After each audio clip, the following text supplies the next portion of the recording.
Hello, നമസ്കാരം. ജിതിനുണ്ടെങ്കിലും ഇന്ന് വീണ്ടും മറ്റൊരു അധ്യായവുമായിട്ട് എത്തിയിരിക്കുകയാണ്. അപ്പോൾ എൻ്റെ ഈ ഒരു ചാനൽ നിങ്ങൾ ആദ്യമായിട്ടാണ് വിസിറ്റ് ചെയ്യുന്നതെങ്കിൽ തീർച്ചയായും സബ്സ്ക്രൈബ് ചെയ്യുക, സപ്പോർട്ട് ചെയ്യുക. കൂടുതൽ വീഡിയോസ് ഉടൻ തന്നെ നിങ്ങളുടെ അരികിലേക്ക് എത്തുന്നതായിരിക്കും. എന്തായാലും ഇന്നത്തെ ടോപ്പിക്ക് എന്താണെന്ന് വെച്ച് കഴിഞ്ഞാൽ, പല ആളുകളും ഇന്ന് നമുക്കറിയാം ഡയറക്റ്റ് സെല്ലിംഗ് എന്ന് പറയുന്ന ഇൻഡസ്ട്രി ചെയ്യാൻ വേണ്ടി താല്പര്യപ്പെടുന്ന ഒരുപാട് ആളുകളുണ്ട്.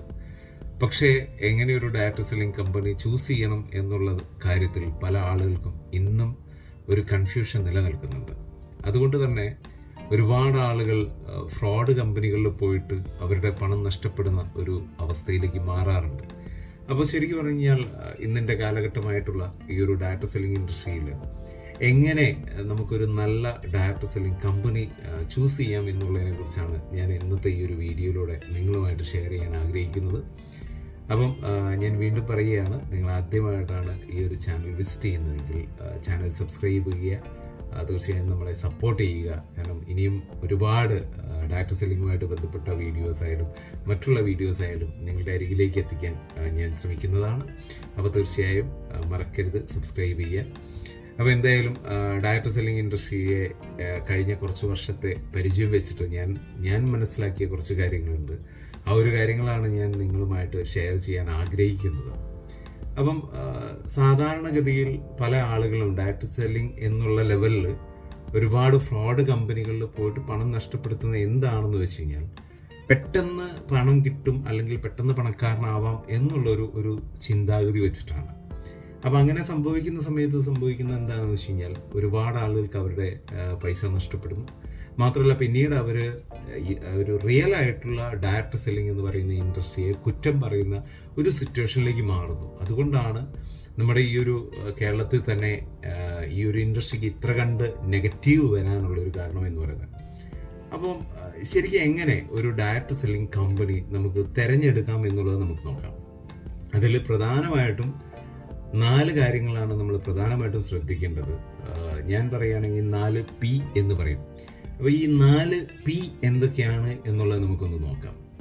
അപ്പോൾ ഈ 4 P എന്ന് പറയുന്നതിൽ ഏറ്റവും ഇമ്പോർട്ടൻ്റ് ആയിട്ടുള്ള P എന്ന് പറയുന്നത് പ്രൊഫൈലാണ്. അതായത് നിങ്ങൾ തിരഞ്ഞെടുക്കാൻ പോകുന്ന ആ ഒരു ഡയറക്റ്റ് സെല്ലിംഗ് അല്ലെങ്കിൽ മൾട്ടി ലെവൽ മാർക്കറ്റിംഗ് കമ്പനിയുടെ പ്രൊഫൈൽ, ആ ഒരു കമ്പനിയുടെ മാനേജ്മെൻറ്റ് എന്താണ് എന്നുള്ളതാണ് നിങ്ങൾ നോക്കേണ്ടത് ആദ്യത്തെ ഘടകം എന്നുള്ളത്. കാരണം നമുക്ക് പറയാമല്ലോ, നമുക്കൊരു ചുമരുണ്ടെങ്കിൽ മാത്രമല്ലേ ചിത്രം വരയ്ക്കാൻ പറ്റൂ. അപ്പോൾ ഇന്ന് പല ആളുകളും തിരഞ്ഞെടുക്കുന്ന കമ്പനികളിൽ പല കമ്പനിയുടെയും അവസ്ഥ എന്താണെന്ന് വെച്ച് കഴിഞ്ഞാൽ, പറയാനൊരു വ്യക്തമായിട്ടുള്ളൊരു മാനേജ്മെൻറ്റ് പോലും ഇല്ലാത്ത കമ്പനിയായിരിക്കും പലരും ചൂസ് ചെയ്യുന്നത്. അതുകൊണ്ട് സംഭവിക്കുന്ന കാര്യം എന്താ വെച്ച് കഴിഞ്ഞാൽ, ഒരു കമ്പനി ഇങ്ങനെ വലിയ കുഴപ്പമില്ലാതെ പോകുന്ന സമയത്ത് നമുക്കറിയാം ബിസിനസ് ആവുന്ന സമയത്ത് എപ്പോഴും ക്രൈസിസ് വന്നുകൊണ്ടിരിക്കും.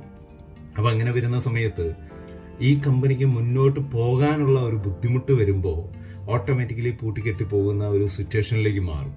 അപ്പോൾ അവിടെ നമ്മൾ നോക്കേണ്ടത് എപ്പോഴും ഈ കമ്പനിക്ക് ബാക്കപ്പായിട്ട് നല്ലൊരു ഫണ്ട് മാനേജ് ചെയ്യാൻ പറ്റുന്ന ഒരു ശക്തമായിട്ടുള്ള മാനേജ്മെൻ്റ് ആണോ ഉള്ളത് എന്നുള്ളത് നിങ്ങൾ ആദ്യം നോക്കേണ്ടതുണ്ട്. ബാക്കിയുള്ള കാര്യങ്ങൾ നോക്കേണ്ടത്.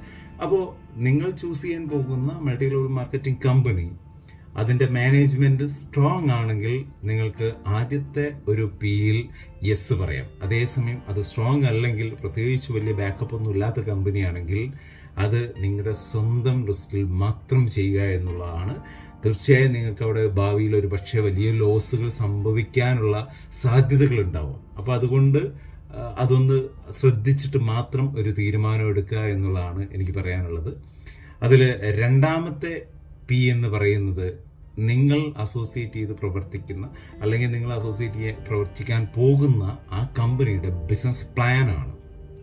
ഒരുപാട് പ്ലാനുകൾ മൾട്ടി ലെവൽ മാർക്കറ്റിംഗ് ഇൻഡസ്ട്രിയിലുണ്ട്.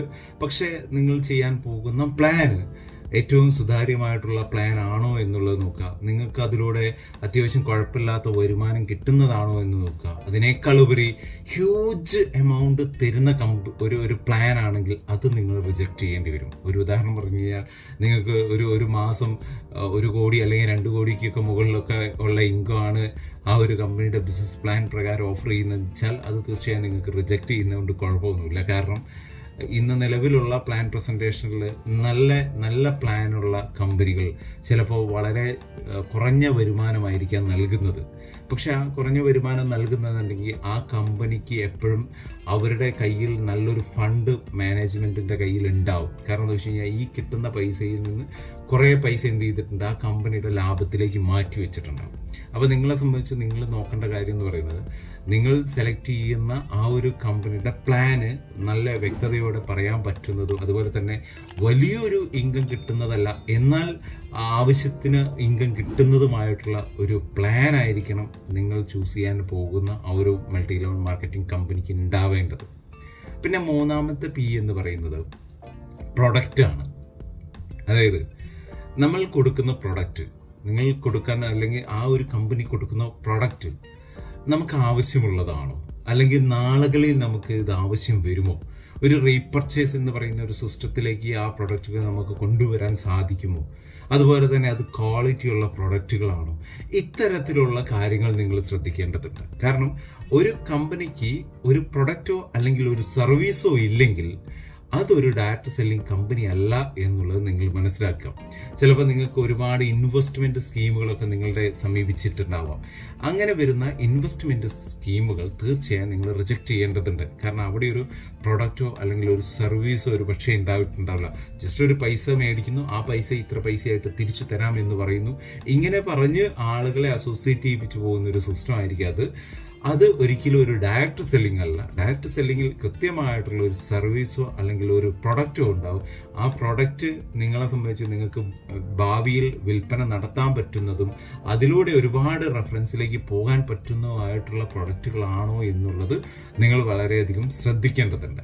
അത് മാത്രമല്ല, പ്രൊഡക്റ്റിൻ്റെ കാര്യത്തിലേക്ക് വരുന്ന സമയത്ത് നിങ്ങളെ അസോസിയേറ്റ് ചെയ്യിപ്പിക്കാൻ വരുന്ന വ്യക്തി നിർബന്ധിതമായിട്ടും ഇന്ന പ്രൊഡക്റ്റ് തന്നെ എടുക്കണം എന്ന് പറഞ്ഞ് നിങ്ങളെ ഫോഴ്സ് ചെയ്യിപ്പിച്ചിട്ട് എടുക്കുന്ന ഒരു സിസ്റ്റമാണെങ്കിൽ അതിൽ നിന്ന് നിങ്ങളൊന്ന് തെന്നി മാറാൻ നിങ്ങൾ തയ്യാറാവുക. കാരണം ഇന്ന് പുതിയ ഇന്ത്യ ഗവൺമെൻറ്റിൻ്റെ 2016 പുതിയ ഗൈഡ് ലൈൻസ് പ്രകാരം ഒരു കമ്പനിക്കും ഇന്ന് പാക്കേജ് എന്നുള്ള ലെവലിൽ ഒരു പ്രൊഡക്റ്റോ കാര്യങ്ങളോ കൊടുക്കുവാൻ പാടില്ല എന്നുള്ളൊരു ഗൈഡ് ലൈൻസ് ഉണ്ട്. അതുകൊണ്ട് തന്നെ നിങ്ങൾ ഏതെങ്കിലും വ്യക്തി വന്നിട്ട് നിങ്ങൾ ഇത് ഇന്ന പ്രൊഡക്റ്റ് തന്നെ അല്ലെങ്കിൽ ഇന്ന പാക്കേജ് എടുക്കണം എന്ന് പറഞ്ഞ് നിങ്ങളെ കൺവിൻസ് ചെയ്യാൻ ശ്രമിക്കുകയാണെങ്കിൽ അതിൽ നിന്ന് നിങ്ങൾ സ്കിപ്പാവാൻ ശ്രമിക്കുക. കാരണം അത് ഒരു പക്ഷേ നിങ്ങൾക്ക് നാളുകളിൽ പണിയായേക്കാം.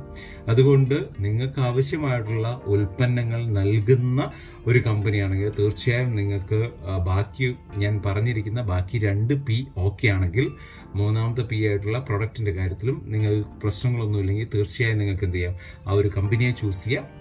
4ാമത്തെ P എന്ന് പറയുന്നത് അതിൻ്റെ പ്രൈസിംഗ് ആണ്. ഏറ്റവും ഇമ്പോർട്ടൻ്റ് ഒരു ഘടകം തന്നെയാണ് പ്രൈസിംഗ് എന്ന് പറയുന്നത്. അപ്പോൾ നിങ്ങൾ സെലക്ട് ചെയ്യാൻ പോകുന്ന കമ്പനി, ആ കമ്പനി വിൽക്കപ്പെടുന്ന പ്രൊഡക്റ്റിൻ്റെ മാർക്കറ്റ് വാല്യൂ അല്ലെങ്കിൽ നിങ്ങൾ അതേപോലത്തെ ഉൽപ്പന്നങ്ങൾക്ക് പുറമെ മാർക്കറ്റിലുള്ള വിലയും നിങ്ങളുടെ കയ്യിലുള്ള വിലയും തമ്മിൽ എത്ര വ്യത്യാസമുണ്ട് എന്ന് നോക്കുക. ആ ഒരു ക്വാളിറ്റിയിലുള്ള ഉൽപ്പന്നങ്ങൾ, ഒരു പക്ഷേ ഇപ്പോൾ ഒരു ഉദാഹരണം പറയുകയാണെങ്കിൽ, ഇപ്പോൾ പല ഡയറക്റ്റ് സെല്ലിംഗ് കമ്പനികളും കൊടുക്കുന്ന ഉൽപ്പന്നങ്ങൾ എന്ന് പറയുന്നത് ഏറ്റവും കൂടുതൽ വെൽനസ് ഉൽപ്പന്നങ്ങളാണ്. അപ്പോൾ വെൽനസ് ഉൽപ്പന്നങ്ങൾ കൊടുക്കുന്ന സമയത്ത് ഓപ്പൺ മാർക്കറ്റിൽ ഇപ്പോൾ ഒരു ഉദാഹരണം പറയുകയാണെങ്കിൽ, ഒരു അലോവേര എന്ന് പറയുന്ന ജ്യൂസിന് ഓപ്പൺ മാർക്കറ്റിൽ അലോവേര ജ്യൂസ് കിട്ടും. പക്ഷേ അതിൻ്റെ ക്വാളിറ്റിയിൽ ഒരുപാട് വ്യത്യാസം ഉണ്ടാകും. അപ്പോൾ ക്വാളിറ്റിയിൽ ഉള്ള ഒരു അലോവേര ജ്യൂസും നിങ്ങളുടെ കമ്പനി കൊടുക്കുന്ന അല്ലെങ്കിൽ നിങ്ങൾ ഉദ്ദേശിക്കുന്ന ആ കമ്പനി കൊടുക്കുന്ന ആ ഒരു ജ്യൂസും നല്ല ക്വാളിറ്റി നമ്പർ 1 ആണെന്നിരിക്കുക. ഓപ്പൺ മാർക്കറ്റിലെ വിലയും നിങ്ങളുടെ കമ്പനിയിലെ വിലയും നോക്കുക. അത് ഏതാണ്ട് ഓക്കെ ആണെങ്കിൽ തീർച്ചയായും നിങ്ങൾക്ക് ആ ഒരു കമ്പനി ചൂസ് ചെയ്യാം. അതേസമയം 200 രൂപയ്ക്കും അലോവേര ജ്യൂസ് കിട്ടും. പക്ഷേ അത് എത്രത്തോളം ക്വാളിറ്റി ഉണ്ട് എന്നുള്ള കാര്യത്തിൽ നമ്മൾ സംശയിക്കേണ്ടിയിരിക്കുന്നു. അപ്പോൾ പ്രൊഡക്റ്റിൻ്റെ ക്വാളിറ്റിയും അതോടൊപ്പം തന്നെ ആ ക്വാളിറ്റിക്കുള്ള വിലയുമാണെങ്കിൽ നമുക്ക് ആക്സെപ്റ്റ് ചെയ്യാം. മാത്രമല്ല, ഞാൻ നേരത്തെ പറഞ്ഞ പോലെ നിർബന്ധിപ്പിച്ച് വാങ്ങാതെ നിങ്ങൾക്ക് നാളുകളിൽ റീപർച്ചേസ് പോലും ചെയ്യാൻ പറ്റുന്ന രീതിയിലേക്കുള്ള പ്രൊഡക്റ്റുകളാണെങ്കിലും അതിൻ്റെ ആ ഒരു വില അതിനനുസരിച്ചിട്ടുള്ള വിലയാണെങ്കിലും തീർച്ചയായും നിങ്ങൾക്ക് എന്ത് ചെയ്യാം, ആ ഒരു കമ്പനി ചൂസ് ചെയ്യാം എന്നുള്ളതാണ് എൻ്റെ കഴിഞ്ഞ കുറച്ച് വർഷത്തെ ഡയറക്റ്റ് സെല്ലിംഗ് ഇൻഡസ്ട്രിയിൽ ഒരു പരിചയം വെച്ചിട്ട് എനിക്ക് നിങ്ങളോട് പറയാനുള്ളത്. കാരണം ഇതറിയാതെയാണ് പല ആളുകളും എന്ത് ചെയ്യുന്നത്, ഇതുപോലത്തെ ഫ്രോഡ് കമ്പനികളിൽ പോയിട്ട് അസോസിയേറ്റ് ചെയ്യും. പിന്നീട് ഒരു തരത്തിലുള്ള ഒരു ഡെവലപ്മെൻ്റ് ഇല്ലാതെ നിർത്തിപ്പോകുന്ന ഒരു അവസ്ഥ വരികയും പിന്നീട് മൾട്ടി ലെവൽ മാർക്കറ്റിംഗ് എന്ന് പറയുന്ന ഇൻഡസ്ട്രിയേ മോശമാണ് എന്നുള്ള ലെവലിലേക്ക് അതിനെ താറടിച്ച് കാണിക്കുന്ന ഒരു സിറ്റുവേഷനിലേക്ക് നിങ്ങൾ പോകാനുള്ള കാരണം എന്ന് പറയുന്നത്. കാരണം നമുക്കറിയാം, ഡാറ്റ സെല്ലിംഗ് എന്ന് പറയുന്ന ഇൻഡസ്ട്രിയിൽ എല്ലാ ആളുകളും വിജയിക്കില്ല. പക്ഷേ എല്ലാ ആളുകളും വിജയിച്ച ആളുകൾ ചെയ്ത കാര്യങ്ങൾ ചെയ്തിട്ടുണ്ടെങ്കിൽ മൾട്ടി ലെവൽ മാർക്കറ്റിംഗ് വന്നിരിക്കുന്ന എല്ലാ ആളുകൾക്കും വിജയിക്കാം. പക്ഷെ അതെല്ലാവരും ശ്രമിക്കാറില്ല എന്നുള്ളതാണ് ഒരു നഗ്ന സത്യം എന്ന് പറയുന്നത്. അതുകൊണ്ട് നിങ്ങൾ ഇനിയൊരു മൾട്ടി ലെവൽ മാർക്കറ്റിംഗ് ബിസിനസ്സിൻ്റെ പ്ലാന് നിങ്ങളോട് ആരെങ്കിലും പറയുന്നുണ്ടെങ്കിൽ, അല്ലെങ്കിൽ നിങ്ങളുടെ സുഹൃത്തുക്കളോ റിലേറ്റീവ്സോ നിങ്ങളെ ക്യാൻവാസ് ചെയ്യാൻ വരുന്നുണ്ടെങ്കിൽ തീർച്ചയായും ഈ ഒരു 4P നിങ്ങളുടെ ആ ഒരു സുഹൃത്ത് പറയുന്ന അല്ലെങ്കിൽ റിലേറ്റീവ് പറയുന്ന ബിസിനസ് പ്ലാനിലുണ്ട് എന്നുള്ളത് മനസ്സിലാക്കിയതിന് ശേഷം മാത്രം നിങ്ങൾ തീരുമാനം എടുക്കുക. ഒരു കാര്യം ഉറപ്പാണ്, ഡാറ്റ സെല്ലിംഗ് ഇൻഡസ്ട്രിയിൽ നല്ല രീതിയിൽ നിങ്ങൾ ബിസിനസ് ചെയ്യാൻ ഇറങ്ങി തിരിച്ചിട്ടുണ്ടെങ്കിൽ സക്സസ് ആവും എന്നുള്ള കാര്യത്തിൽ ഒരു സംശയവും വേണ്ട. അതുകൊണ്ട് നല്ല ഡാറ്റ സെല്ലിംഗ് കമ്പനി ചൂസ് ചെയ്യാൻ വേണ്ടിയിട്ട് നിങ്ങൾ ഈ കാര്യങ്ങൾ ശ്രദ്ധിക്കുക. എന്തായാലും ഈ ഒരു വീഡിയോ നിങ്ങൾക്ക് ഇഷ്ടപ്പെടുകയാണെങ്കിൽ നിങ്ങളുടെ സുഹൃത്തുക്കൾക്കും മറ്റുള്ളവർക്കും ഷെയർ ചെയ്യുക. കാരണം മൾട്ടി ലെവൽ മാർക്കറ്റിംഗ് എന്ന് പറയുന്ന ഇൻഡസ്ട്രിയെക്കുറിച്ചുള്ള തെറ്റിദ്ധാരണകൾ മാറ്റുവാനും നാളുകളിൽ ഒരുപാട് ആളുകൾക്ക് ഒരു തൊഴിലവസരങ്ങൾ നൽകുവാനും വേണ്ടി ഇത് ഷെയർ ചെയ്യും. ഒപ്പം ഈ ഒരു ചാനൽ സബ്സ്ക്രൈബ് ചെയ്യുകയും ചെയ്യുക. അപ്പം വീണ്ടും കാണുന്നത് വരെ